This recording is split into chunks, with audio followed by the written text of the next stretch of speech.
Supreme court ने अपना फैसला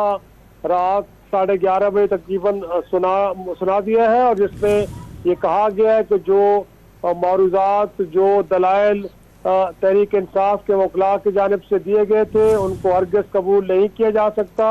और जो उन्होंने बिलखसूस एक नुक्ता उठाया था कि ये इलेक्शन कमीशन ऑफ पाकिस्तान की जुरिडिक्शन नहीं है कि वो किसी सियासी जमात के इंट्रा पार्टी इलेक्शन को इस तरह माइन्यूटली एग्जामिन कर सके, उस हक को भी उन दलाइल को भी तस्लीम नहीं किया गया। और बल्कि ये कहा गया है कि इलेक्शन कमीशन ऑफ पाकिस्तान ने 2021 से लेके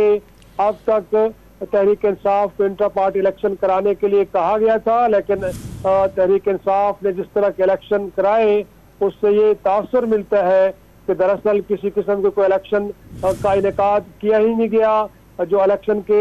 इनेकाद का मकाम था वो भी पहले तब्दील किया गया। साथ में जो 14 दरख्वास्त गुजार सुप्रीम कोर्ट में आए हैं तो उनके मारूजात सुनने के बाद भी ये बात साबित होती है कि उन्होंने भी इलेक्शन में शरीक होने का बुनियादी तौर पे जो उनका हक था उससे महरूम किया गया है। लिहाजा जो पेशावर हाई कोर्ट ने फैसला दिया है जिसमें ये कहा गया है कि तहरीक इंसाफ को बतौर सियासी जमात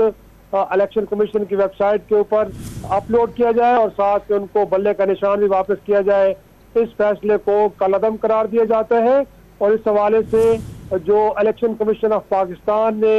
इंट्रा पार्टी इलेक्शन को कलअदम करार दे के बल्ले का निशान वापस लिया था, तहरीक इंसाफ से उस फैसले को बहाल किया जाता है। तो बहरहाल अब हम कह सकते हैं कि तहरीक इंसाफ बतौर सियासी जमात 8 फरवरी 2024 को होने वाले इंतखाबात में हिस्सा नहीं ले पाएगी, बल्कि उनकी तरफ से जितने भी उम्मीदवार हैं वो अब आज़ाद हैसियत में इलेक्शन लड़ेंगे। और जो खदशात जिनका इजहार करी थी तहरीक इंसाफ के वकला की टीम कि उनको जो मखसूस नशिस्तें हैं 227,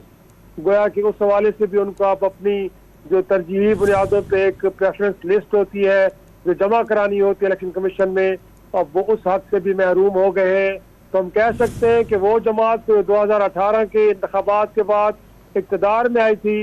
और वो 2022 इक़्तिदार में भी रही,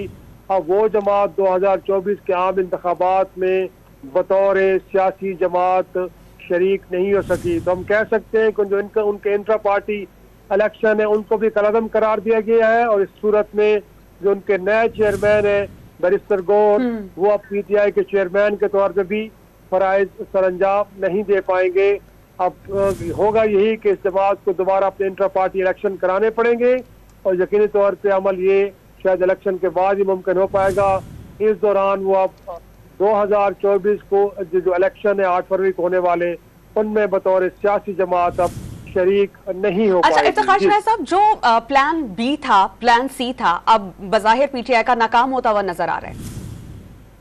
अभी तक तो हमें यही लग रहा है क्योंकि अब ये रात का 11:30 बज चुके हैं और इस वक्त जो बतौर